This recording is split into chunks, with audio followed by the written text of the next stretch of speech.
The vast emptiness of space surrounded the ISV horizon as it approached the blue planet for the first time.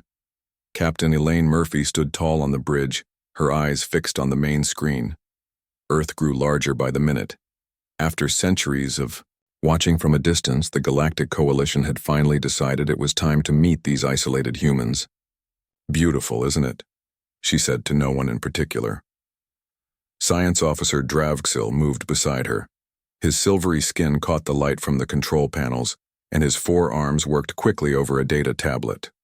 Like all Zentari, he valued precision and facts over emotional responses. "Beauty is subjective, Captain," he replied, "but the data we have gathered is most interesting. These humans appear remarkably fragile." Captain Murphy turned to him. "Fragile? How so?" Dravxil displayed several charts on the main screen. "Our scans confirm what our distant observations suggested. Human muscle density is approximately 60% less than Zentari standard. They have no natural armor or exoskeleton. Their bones break easily. Their senses are quite limited. They cannot see in the dark, hear ultrasonic sounds, or detect electric fields." Lieutenant Paul Garcia joined them carrying his own data tablet. As the ship's xenobiologist, he had spent years studying the information they had collected about Earth and its people. "Yet they've created a planetary civilization," Garcia pointed out. "Without unified governance, I might add. No single world, leader or council. Hundreds of separate nations somehow working together enough to avoid total destruction." Captain Murphy nodded. "That's why we're here. The Coalition wants to understand how they've managed it." Security Chief Klovax growled from his station. The Braxian was nearly 7 feet tall with natural armor plating covering his body. "We should be careful. Unpredictable species are dangerous species." "That's why you're coming with us," Murphy said. "Prepare a landing party. You, me, Dravxil, and Lieutenant Garcia. Full diplomatic protocols." The shuttle descended through Earth's atmosphere in the designated landing zone. The United Nations had prepared a special facility for first contact in a remote area outside New York.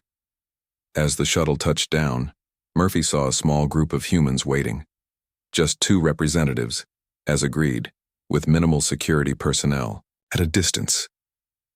"Remember," Murphy said to her team as they prepared to exit, "these humans have never seen non-Earth life forms before. They will be nervous, move slowly, no sudden gestures." When the shuttle door opened, Murphy led her team out. The Earth gravity felt slightly stronger than the ship's artificial gravity, but their bodies adjusted quickly. The human representatives stepped forward. A woman with dark skin and curly black hair wore a formal blue suit. Next to her stood a tall man in a military uniform with many medals and decorations. "Welcome to Earth," the woman said. "I am United Nations Secretary Olivia Russell. This is General Alan White representing Earth's combined military interests." Murphy performed the Coalition greeting gesture, placing her right hand over her heart. "I am Captain Elaine Murphy of the intergalactic ship Horizon. We come representing the Galactic Coalition of Sentient Species." She introduced her team, and the humans showed remarkable composure when faced with the four-armed Dravxil and the armored Kolvax. Secretary Russell suggested they move to the conference facility to begin formal discussions. The building was a simple structure with large windows that let in natural light. The main conference room had a long table with chairs on both sides. Engineers and technicians had worked to create seating that would accommodate the alien visitors. As they walked through the facility, Murphy noticed General White watching Kolvax with professional interest. The security chief noticed too. "You examine my armor," Kolvax said to the general. "It is natural, part of Braxian biology." General White nodded. "Fascinating. Our soldiers must wear manufactured armor for protection." "Your species has done well, despite your physical limitations," Kolvax replied. The general smiled politely but said nothing more. Inside the conference room, both parties sat down. Human assistants brought water and other refreshments. Secretary Russell began explaining Earth's political structure and history of international cooperation. Captain Murphy found the secretary intelligent and well-spoken. For a species that had never encountered alien life, these humans were adapting quickly. Dravixil asked many questions about human biology and medicine, while Lieutenant Garcia was curious about Earth cultures and arts. The conversation flowed smoothly, and Murphy felt pleased with how the first meeting was progressing. Then it happened. A loud crack came from above them. Murphy looked up to see a support beam breaking free from the ceiling. It was falling directly toward where Secretary Russell and General White sat. What happened next stunned the alien visitors. In what seemed like slow motion to them, Secretary Russell's eyes widened as she noticed the falling beam. She immediately pushed General White hard, sending his chair sliding several feet away. In the same motion, she threw herself backward, rolling to the side as the heavy metal beam crashed onto the table where they had been sitting seconds before. The entire sequence took less than a second. Murphy's security team rushed to check the room for other dangers while facility staff hurried in, apologizing about the construction defect. But Captain Murphy wasn't listening. She was watching Secretary Russell, who now stood calmly brushing dust from her suit as if nothing unusual had happened. "Are you injured?" Murphy asked her. "No, I'm fine," Russell replied. "Fortunately, I saw it coming." Murphy exchanged glances with Dravixil, whose compound eyes had widened slightly, a sign of extreme surprise in his species. "Your reaction time was impressive," Dravixil said carefully. Secretary Russell shrugged. "Just good reflexes, I guess. Should we continue our discussion in another room?" As they moved to a different conference room, Murphy noticed her team communicating through subtle gestures. Something wasn't adding up. The humans had proven to be physically inferior to most coalition species in nearly every measurable way. Their muscles were weaker, their bones more fragile, their senses less acute. Yet Secretary Russell had moved, with a speed that defied their understanding of human physiology. When they resumed the meeting, Murphy watched both humans more carefully. They showed no signs of advanced technology or hidden enhancements. By all appearances, they were exactly what they claimed to be: ordinary representatives of their species. But if ordinary humans could move like that when threatened, what else had the Coalition's preliminary data missed? Later, back on the shuttle, Dravixil reviewed the recording of the incident. The Secretary's neural response time was approximately 0.3 seconds from threat detection to completed action. That exceeds even Zentari emergency response rates. Klovax leaned over to watch the recording. "Perhaps they are not as fragile as we thought." Or perhaps, Lieutenant Garcia suggested, "they are fragile in some ways but exceptional in others." "Captain," Murphy gazed out the window at the blue planet below. "Send all the data to the science team. I want to know everything there is to know about human combat reflexes before our next meeting." She had a feeling the Coalition had badly underestimated these humans, and she wondered what other surprises Earth might have in store for them. 3 months passed since the first meeting between humans and the Galactic Coalition. The initial contact had gone well, despite the ceiling beam incident. Now, a cultural exchange program brought a small group of humans aboard the ISV Horizon. Dr. Frank Peters stepped off the transport shuttle and looked around with wide eyes. The neurobiologist had studied animal brains his whole life, but never imagined he would one day examine alien neural systems. Next to him stood Lieutenant Kate Winters, a Special Forces soldier assigned as military liaison. Her eyes moved constantly, taking in every detail of the massive docking bay. "Welcome aboard the Horizon," Captain Murphy said, greeting the human delegation. "We hope your stay with us will be educational for everyone." Science Officer Dravixil led the tour, showing the humans their quarters, the mess hall, and research facilities. Dr. Peters asked questions about everything, while Lieutenant Winters remained quiet, observing.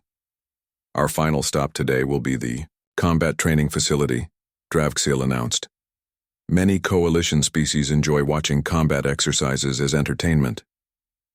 The training room was large, with padded floors and walls. A group of Braxian and Zentari crew members were in the middle of training exercises when the humans arrived. Their movements looked powerful but slow to human eyes.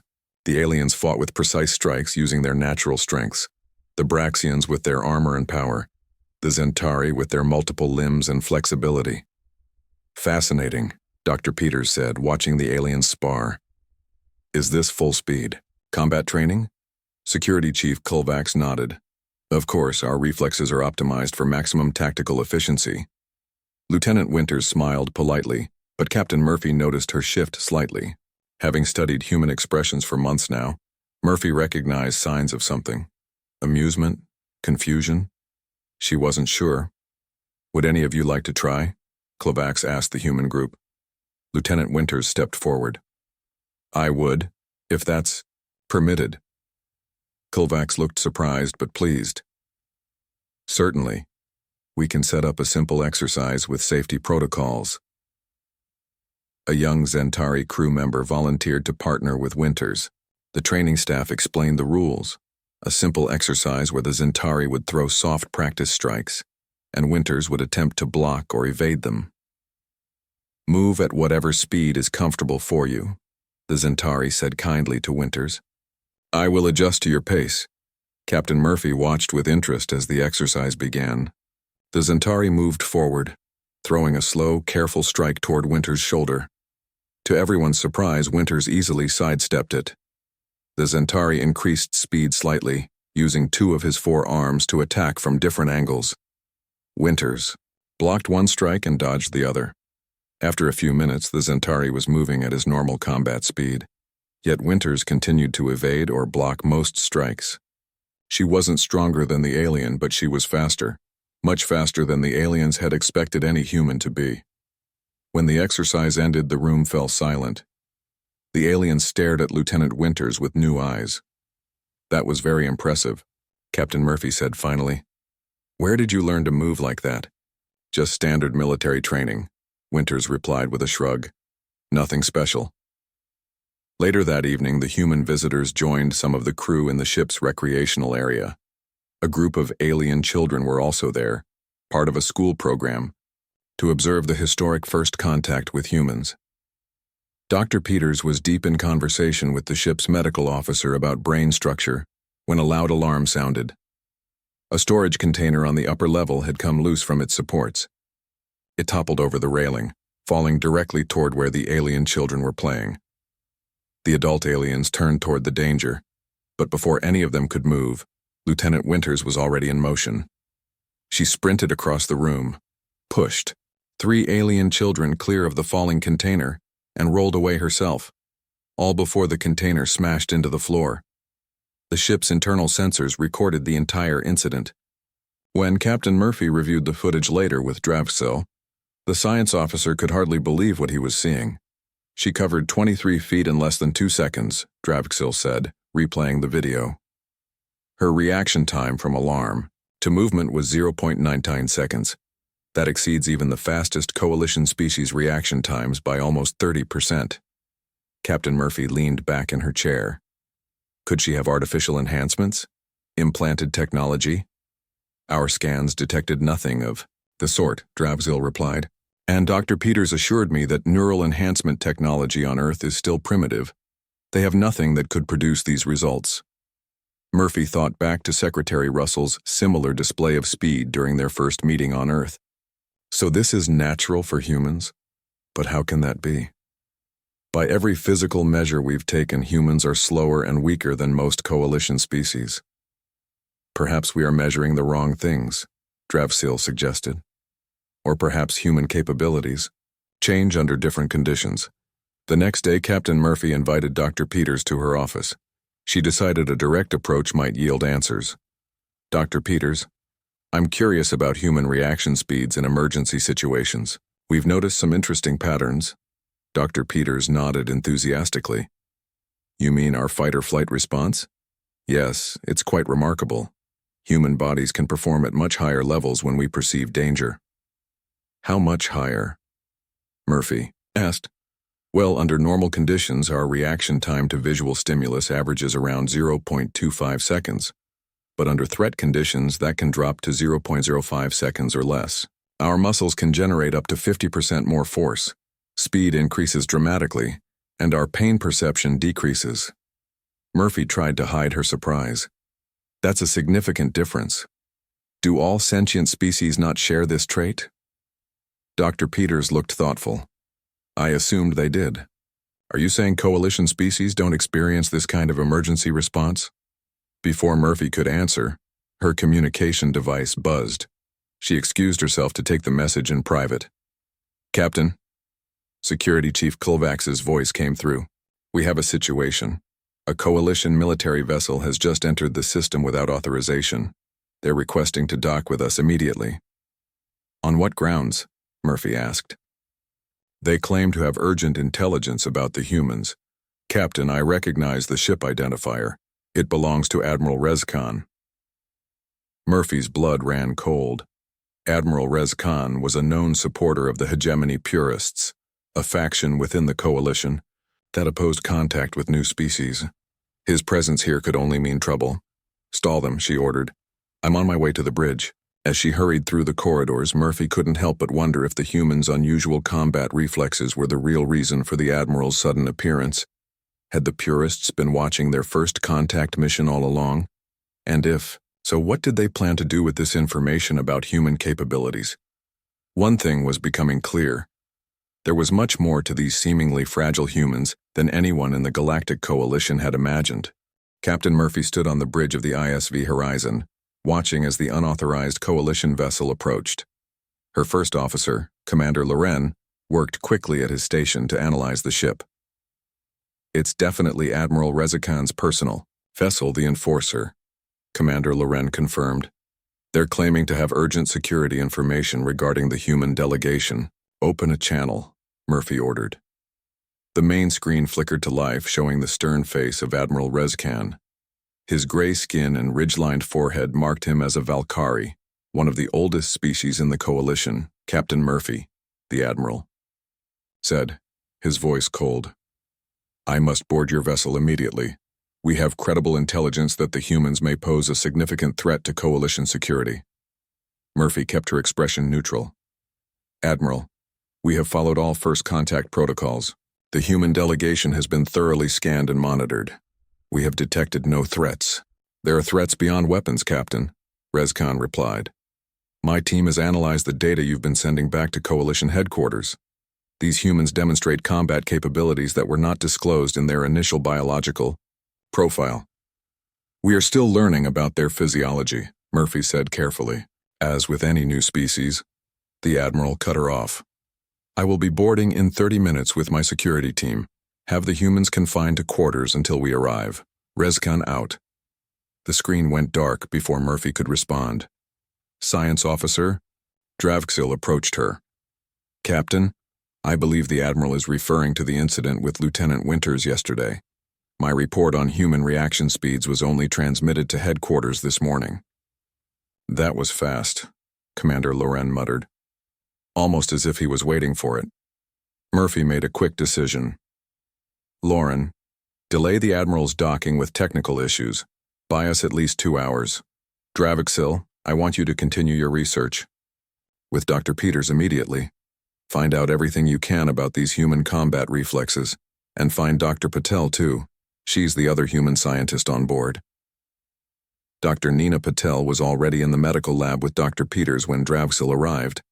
As the only human doctor attached to the exchange program, she had been working closely with the ship's medical team to understand the differences between human and alien physiology.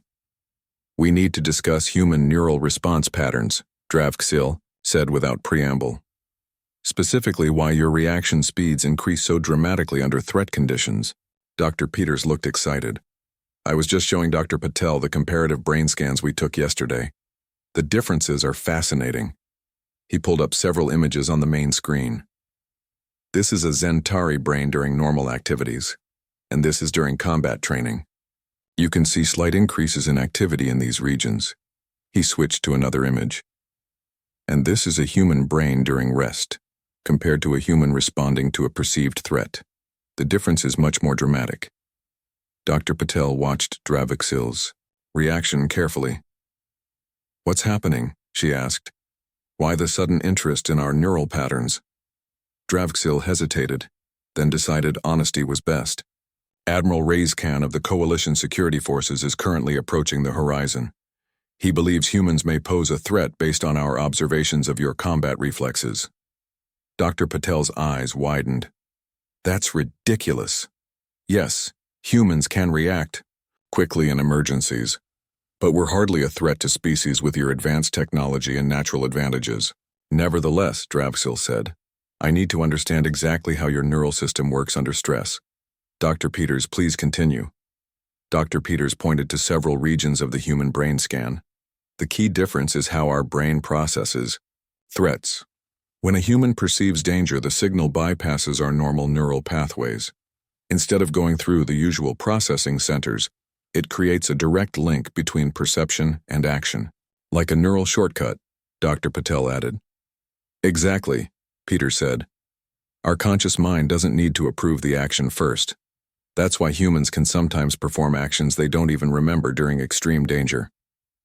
Dravixil's compound eyes blinked rapidly as he processed this information. So your nervous system temporarily reconfigures itself? In a manner of speaking, yes, Peters confirmed. Our bodies also release chemicals like adrenaline that increase heart rate, blood, flow to muscles, and pain tolerance. We can push our bodies well beyond their normal limits in these situations. At what cost? Dravxil asked. Dr. Patel answered. Often significant physical damage, torn muscles, broken bones, damaged joints. Humans can ignore these injuries during the emergency, but they pay for it afterward. Meanwhile, Lieutenant Winters was in the ship's gym with Security Chief Klovax. After yesterday's incident, the Braxian had become curious about human combat capabilities. Your performance yesterday was impressive, Klovax said. Would you be willing to demonstrate your full combat abilities? Winters smiled. I'm not sure. That would be a good idea. I'm here as a liaison, not a fighter. It would be educational, Klovax insisted. Perhaps a simple reaction test? He led her to a training area where several targets could pop up at random. It was a standard coalition military test used to measure combat readiness. The average score for Braxian elites is 82%, Klovax explained. Zentari typically score around 77%. Would you like to try? Winters hesitated, then nodded. Sure, why not? Just for fun. The test began. Targets appeared and disappeared rapidly around the room. Winters moved with fluid grace, hitting each one as it appeared. When the 1-minute test ended, the computer displayed her score 93%. Klovax stared at the number in disbelief. That's impossible. The system must be malfunctioning. Why? Winters asked. Is that a good score? Before Klovax could answer, Captain Murphy's voice came over the intercom. All senior staff and human delegates to the main conference room immediately. When they arrived, Murphy was standing with Dravxil, Dr. Peters, and Dr. Patel. Commander, Lauren was monitoring a display showing Admiral Rezkan's ship still holding position outside the horizon. We have a situation, Murphy said. Admiral Rezkan believes humans represent a potential threat to the Coalition based on your enhanced combat reflexes. He's demanding we hand over all our research data and restrict Earth's access to Coalition space. That's absurd, Lieutenant Winters said. We're hardly a threat to species with your technology. I agree, Murphy replied. But the Admiral is not known for his open-mindedness. He leads a faction called the Hegemony Purists, who believe the Coalition should only include species with similar physiological traits. Dr. Peters looked confused. But we've been completely transparent about our biology. Not entirely, Dr. Patel said quietly. Everyone turned to look at her. Our official reports to Earth emphasize the physical advantages of Coalition species. Their strength, natural armor, multiple limbs. We didn't highlight the one area where humans might have an advantage, neural response time. Murphy nodded, slowly. Politics. Your leaders didn't want Earth to appear threatening. And yours didn't want to reveal a potential weakness, Winters added. The room fell silent as both sides considered the implications. The quiet was broken by a sudden alarm.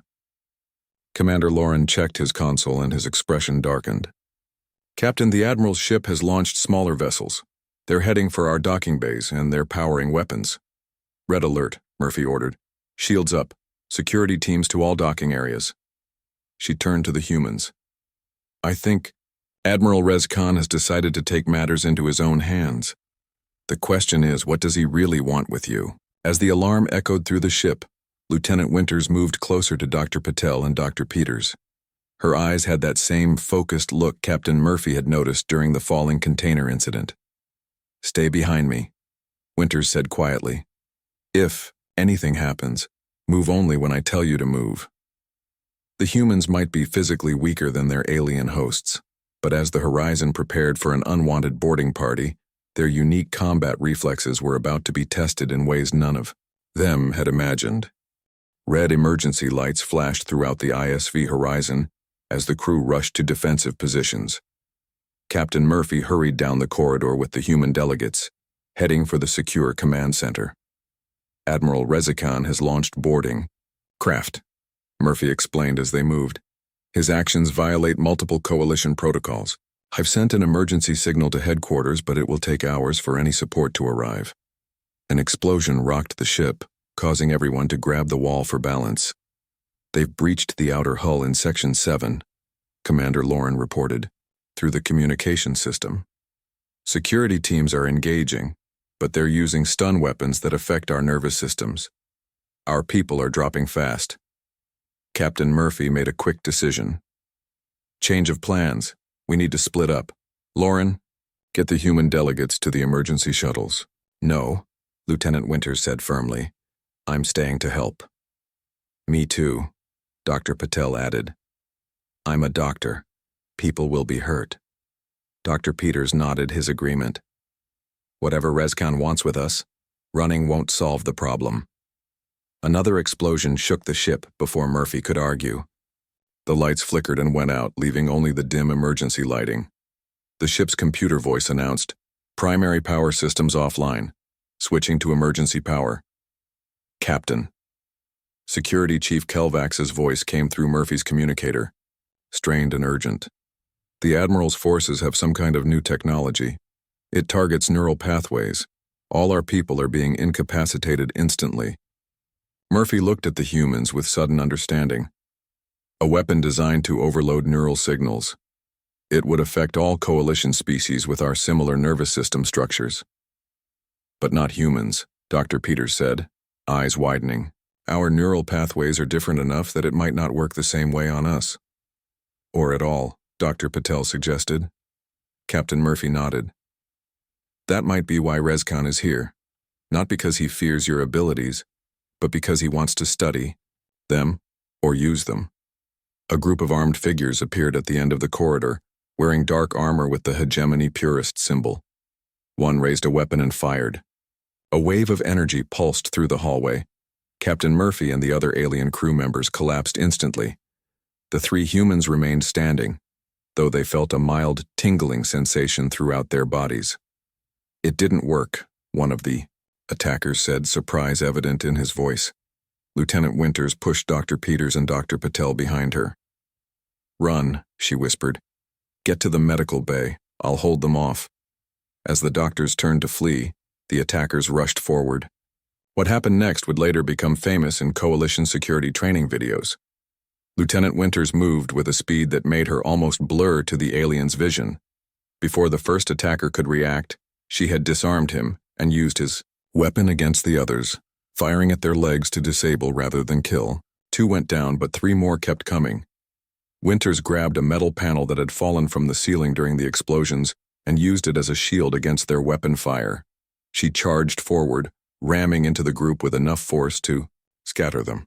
Her movements weren't just fast. They were precise, efficient, and seemed to anticipate her opponent's actions almost before they knew what they would do themselves. Within seconds, all 5 attackers were on the ground, either unconscious or disabled. Winters stood in the middle of them, breathing hard but otherwise unharmed. She quickly checked Captain Murphy, who was unconscious but alive. Then she ran after Dr. Peters and Dr. Patel. The doctors had nearly reached the medical bay when they encountered another group of Rezekhan's forces. They ducked into a storage room just in time. "What do we do now?" Dr. Peters whispered, his heart pounding. Dr. Patel looked around the room, her mind racing. "We need to find a way to counteract their neural weapon. If we can wake up the captain and the others, we might have a chance." Dr. Peters nodded. The weapon seems to overload standard coalition neural pathways. Maybe we can create some kind of shield or dampening field? With what? We're in a storage closet, Dr. Patel pointed out. Peters examined the shelves around them. Wait, look at these. He pointed to containers of medical supplies. These are neural stabilizers used in coalition medical procedures. If we can modify them, we might be able to protect at least some of the crew. Patel finished his thought. But we need to get to the medical bay to do it. The door slid open, and they both jumped. Lieutenant Winters stood there, her uniform torn and a small cut on her forehead. We need to move, she said. More forces are sweeping this section.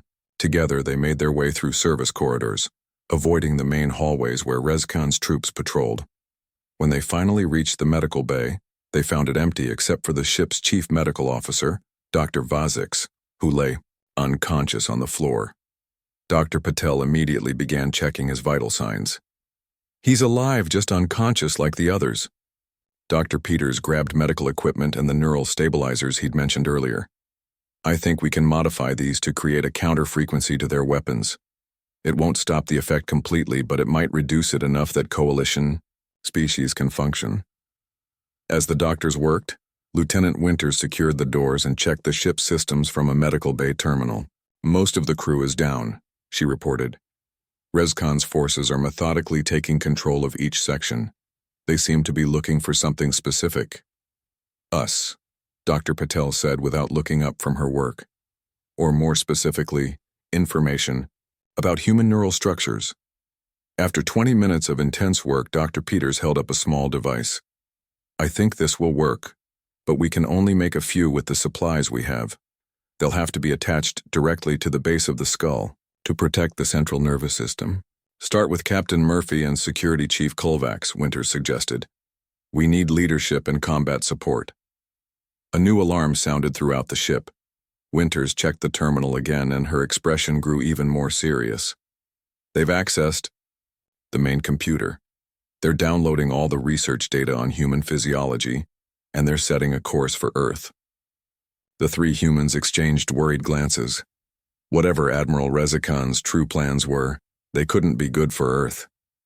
We need to retake the bridge, Winters said. But we're just 3 humans against dozens of armed troops with advanced technology.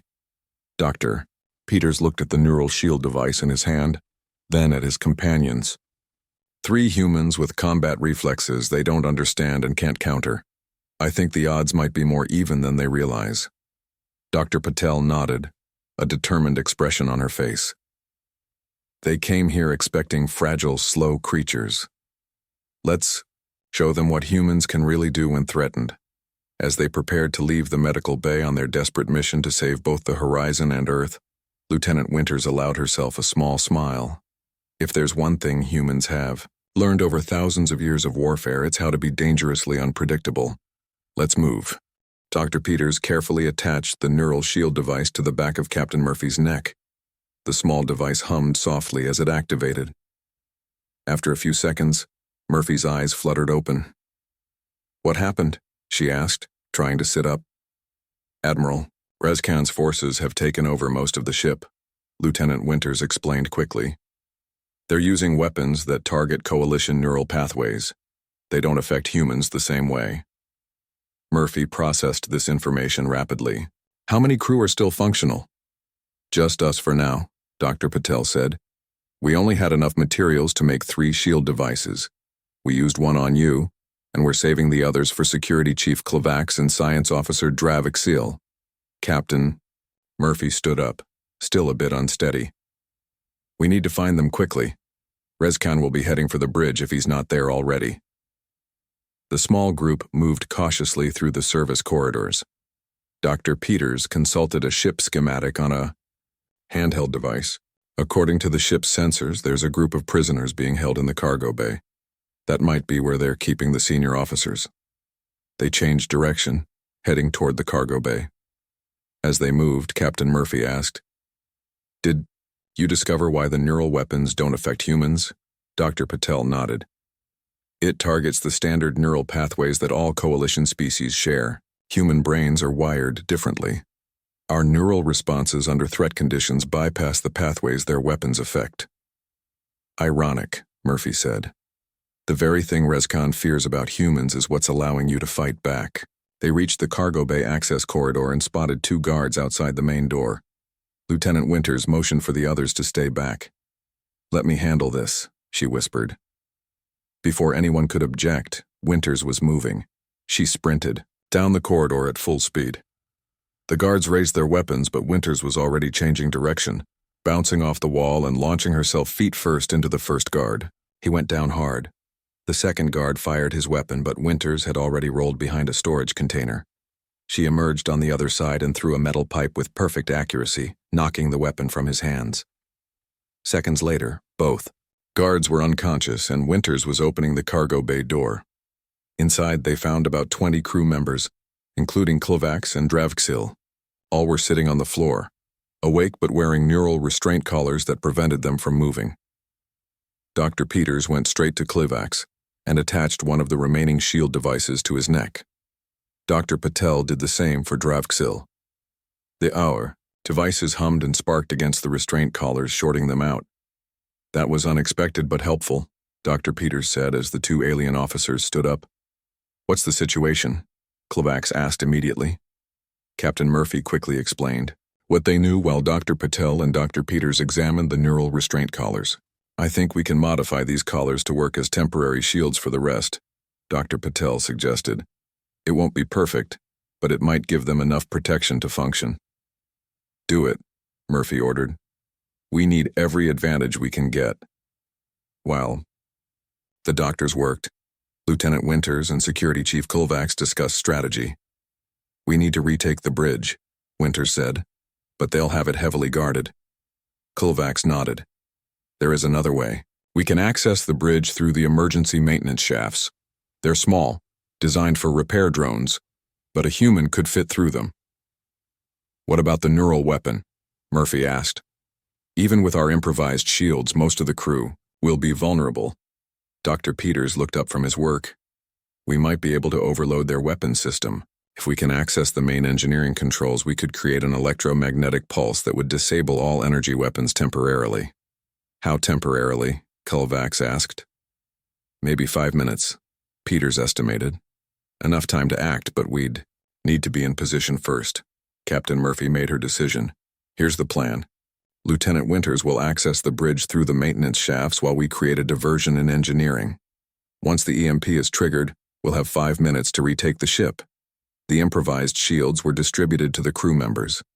They wouldn't provide complete protection, but they would allow the crew to function even under the effects of the neural weapons. The team split up. Lieutenant Winters entered the cramped maintenance shaft, crawling through the narrow space toward the bridge. Captain Murphy led the rest of the team toward engineering. As Winters made her way through the dark, tight space, she could hear voices from the bridge above her. Admiral Rezakhan was speaking. "The human neural structure is the key," he was saying. "Once we understand how their combat reflexes work, we can replicate the effect. Imagine our soldiers with both our natural advantages and human reaction speeds." Another voice responded, "The Council will never approve using technology derived from an unsanctioned species." "The Council doesn't need to know," Rezakhan replied. "Once we reach Earth, we'll acquire more test subjects. Then we'll demonstrate the results. They'll have no choice but to recognize my vision." Winters reached the access panel beneath the bridge floor. She checked her communicator. No signal yet from Murphy's team. She would have to wait. In engineering, Captain Murphy's team faced unexpected resistance.